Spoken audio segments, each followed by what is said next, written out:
ಇದು ಈ ಹಿಂದೆ ಬಂದಂಥ ಕೋರ್ಟ್ ಆರ್ಡರ್ ಇರ್ಬೋದು, ಈಗ ಮೂಡಾದ್ದು ಲೋಕಾಯುಕ್ತ ವರದಿಯನ್ನು ಕೊಟ್ಟಿರೋ ಸಬ್ಮಿಟ್ ಮಾಡಿರೋವಂಥದ್ದು ಇರ್ಬೋದು. ಇದರಲ್ಲಿ ಏನು ಜನಕ್ಕೇನು ಆಶ್ಚರ್ಯ ಇಲ್ಲ. ಕಾಂಗ್ರೆಸ್ ಸರ್ಕಾರ ಅಧಿಕಾರವನ್ನು ಉಳಿಸ್ಕೊಳ್ಳಿಕ್ಕೆ ಯಾವ ವ್ಯವಸ್ಥೆಯನ್ನು ಕೂಡ ಬುಡಮೇಲು ಮಾಡುತ್ತೆ. ಲೋಕಾಯುಕ್ತವನ್ನು ಹತ್ಯೆ ಮಾಡಿದಂಥ ವ್ಯಕ್ತಿ ಯಾರಪ್ಪ ಅಂತಂದರೆ ಇದೇ ಸಿದ್ದರಾಮಯ್ಯನವರು. ACB ಅಂತ ತಂದಿದ್ದು ಲೋಕಾಯುಕ್ತನ ಹತ್ಯೆ ಮಾಡೇ ತಂದಿದ್ದಲ್ವ. ಅವರು ಹತ್ಯೆ ಮಾಡಿ ಲೋಕಾಯುಕ್ತನೇ ಮುಗಿಸೋಕೆ ಕೊಟ್ಟರು. ಲೋಕಾಯುಕ್ತದ ಇವತ್ತು ಒಂಥರ ಟೂತ್ಲೆಸ್ ಟೈಗರ್ ಥರ ಆಗೋಗಿದೆ.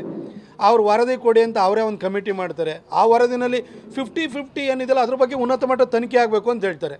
ಇವ್ರು ತಗೊಂಡದ್ದು 50-50ನೇ. ಇದರಲ್ಲಿ ತಪ್ಪಾಗಿಲ್ಲ.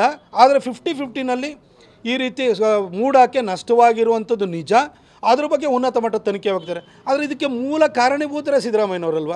ಅವರಿಗೆ ಮಾಫಿ ಮಾಡಿ ಉನ್ನತ ಮಟ್ಟದ ತನಿಖೆ ಆಗಬೇಕು ಅಂತಂದರೆ ಇದೊಂಥರ ತಿಪ್ಪೆ ಸಾರಿಸೋ ಕೆಲಸವನ್ನು ಈ ಲೋಕಾಯುಕ್ತ ರಿಪೋರ್ಟ್ ಮಾಡಿದೆ. ನಮಗೇನಿದ್ರೆ ಆಶ್ಚರ್ಯ ಏನು ಆಗ್ತಾಯಿಲ್ಲ. ಈ ಸರ್ಕಾರಕ್ಕೆ ಯಾವುದೇ ಲಜ್ಜೆ ಅಥವಾ ಬಂಡತನ ಅದನ್ನು ಏನು ಜನರ ಅಭಿಪ್ರಾಯಕ್ಕಾಗಲಿ ಅವರು ಮಾಡಿದಂಥ ಈ ರೀತಿ ಹೀನ ಕೆಲಸದ ಬಗ್ಗೆ ಆಗಲಿ ಅವರಿಗೆ ಲಜ್ಜೆ ಇದ್ದಂಗೆ ನನಗೆ ಕಾಣಿಸಲ್ಲ. ಹಾಗಾಗಿ ಅದಕ್ಕೆ ಪೂರಕವಾದಂಥದ್ದು ಒಂದು ರಿಪೋರ್ಟ್ ಬಂದಿದೆ ಅಂತ ನನಗೆ ಭಾಳ ಸ್ಪಷ್ಟವಾಗಿ ಅನಿಸ್ತಾ ಇದೆ. ಇದು ಈ ಹಿಂದೆ ಬಂದಂಥ ಕೋರ್ಟ್ ಆರ್ಡರ್ ಇರ್ಬೋದು, ಈಗ ಮೂಡಾದ್ದು ಲೋಕಾಯುಕ್ತ ವರದಿಯನ್ನು ಕೊಟ್ಟಿರೋ ಸಬ್ಮಿಟ್ ಮಾಡಿರೋವಂಥದ್ದು ಇರ್ಬೋದು. ಇದರಲ್ಲಿ ಏನು ಜನಕ್ಕೇನು ಆಶ್ಚರ್ಯ ಇಲ್ಲ. ಕಾಂಗ್ರೆಸ್ ಸರ್ಕಾರ ಅಧಿಕಾರವನ್ನು ಉಳಿಸ್ಕೊಳ್ಳಿಕ್ಕೆ ಯಾವ ವ್ಯವಸ್ಥೆಯನ್ನು ಕೂಡ ಬುಡಮೇಲು ಮಾಡುತ್ತೆ. ಲೋಕಾಯುಕ್ತವನ್ನು ಹತ್ಯೆ ಮಾಡಿದಂಥ ವ್ಯಕ್ತಿ ಯಾರಪ್ಪ ಅಂತಂದರೆ ಇದೇ ಸಿದ್ದರಾಮಯ್ಯನವರು. ACB ಅಂತ ತಂದಿದ್ದು ಲೋಕಾಯುಕ್ತನ ಹತ್ಯೆ ಮಾಡೇ ತಂದಿದ್ದಲ್ವ. ಅವರು ಹತ್ಯೆ ಮಾಡಿ ಲೋಕಾಯುಕ್ತನೇ ಮುಗಿಸೋಕೆ ಕೊಟ್ಟರು. ಲೋಕಾಯುಕ್ತದ ಇವತ್ತು ಒಂಥರ ಟೂತ್ಲೆಸ್ ಟೈಗರ್ ಥರ ಆಗೋಗಿದೆ. ಅವ್ರು ವರದಿ ಕೊಡಿ ಅಂತ ಅವರೇ ಒಂದು ಕಮಿಟಿ ಮಾಡ್ತಾರೆ. ಆ ವರದಿನಲ್ಲಿ 50-50 ಏನಿದೆಯಲ್ಲ ಅದ್ರ ಬಗ್ಗೆ ಉನ್ನತ ಮಟ್ಟದ ತನಿಖೆ ಆಗಬೇಕು ಅಂತ ಹೇಳ್ತಾರೆ. ಇವ್ರು ತಗೊಂಡದ್ದು 50-50ನೇ. ಇದರಲ್ಲಿ ತಪ್ಪಾಗಿಲ್ಲ.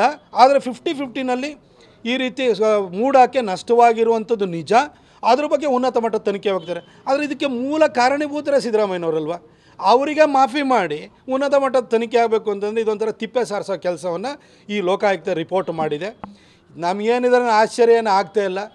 ಈ ಸರ್ಕಾರಕ್ಕೆ ಯಾವುದೇ ಲಜ್ಜೆ ಅಥವಾ ಬಂಡತನ ಅದನ್ನು ಏನು ಜನರ ಅಭಿಪ್ರಾಯಕ್ಕಾಗಲಿ ಅವರು ಮಾಡಿದಂಥ ಈ ರೀತಿ ಹೀನ ಕೆಲಸದ ಬಗ್ಗೆ ಆಗಲಿ ಅವರಿಗೆ ಲಜ್ಜೆ ಇದ್ದಂಗೆ ನನಗೆ ಕಾಣಿಸಲ್ಲ. ಹಾಗಾಗಿ ಅದಕ್ಕೆ ಪೂರಕವಾದಂಥದ್ದು ಒಂದು ರಿಪೋರ್ಟ್ ಬಂದಿದೆ ಅಂತ ನನಗೆ ಭಾಳ ಸ್ಪಷ್ಟವಾಗಿ ಅನಿಸ್ತಾ ಇದೆ.